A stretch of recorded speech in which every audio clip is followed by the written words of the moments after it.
I am among the ministers of God. A Course in Miracles Workbook Lesson, number 154. Let us today be neither arrogant nor falsely humble. We have gone beyond such foolishness. We cannot judge ourselves, nor need we do so.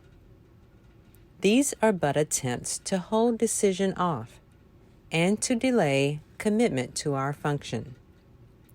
It is not our part to judge our worth, nor can we know what role is best for us. What we can do within a larger plan, we cannot see in its entirety. Our part is cast in heaven, not in hell. And what we think is weakness can be strength. What we believe to be our strength is often arrogance. Whatever your appointed role may be, it was selected by the voice for God, whose function is to speak for you as well. Seeing your strengths exactly as they are, and equally aware of where they can be best applied for what, to whom, and when, He chooses and accepts your part for you.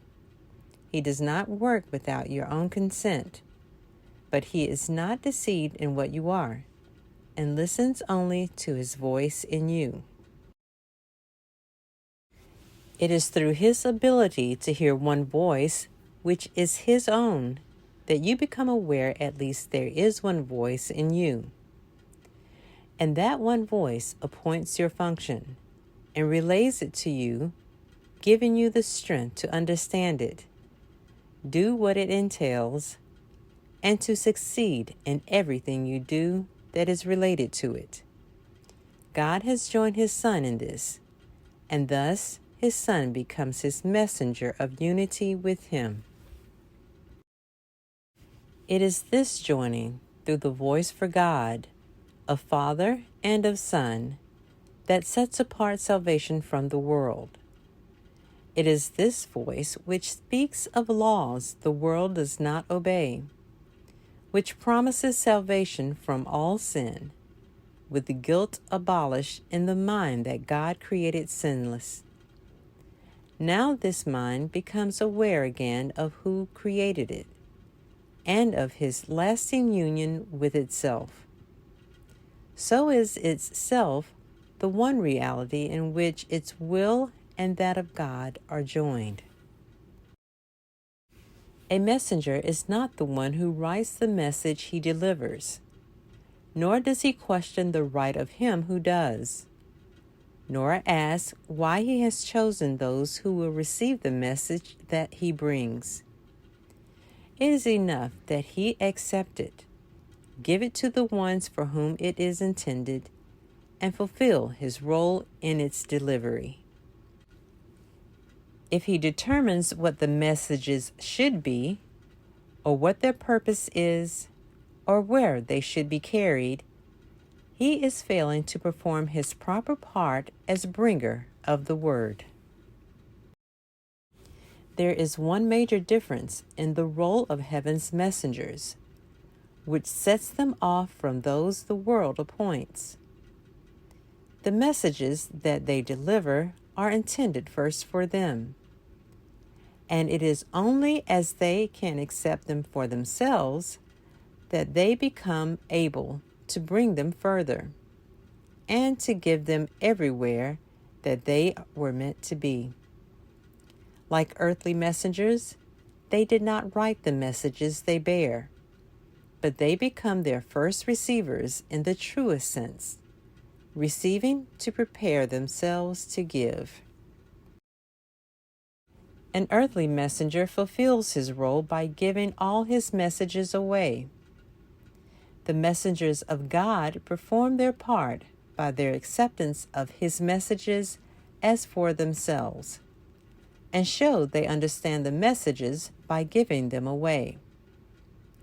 They choose no roles that are not given them by His authority, and so they gain by every message that they give away. Would you receive the messages of God? For thus do you become his messenger. You are appointed now, and yet you wait to give the messages you have received. And so you do not know that they are yours, and do not recognize them. No one can receive and understand he has received until he gives. For in the giving is his own acceptance of what he received. You who are now the messenger of God, receive his messages. For that is part of your appointed role. God has not failed to offer what you need, nor has it been left unaccepted. Yet another part of your appointed task is yet to be accomplished. He who has received for you the messages of God would have them be received by you as well. For thus do you identify with him and claim your own.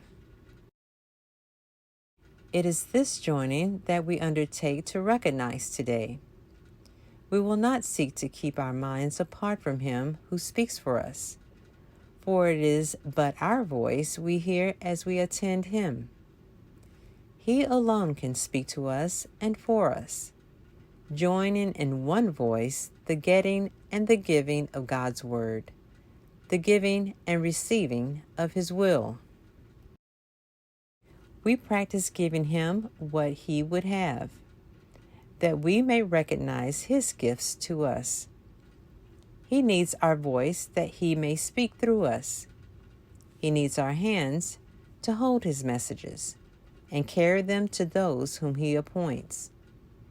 He needs our feet to bring us where he wills, that those who wait in misery may be at last delivered. And he needs our will united with his own, that we may be the true receivers of the gifts he gives. Let us but learn this lesson for today. We will not recognize what we receive until we give it. You have heard this said 100 ways, 100 times, and yet belief is lacking still.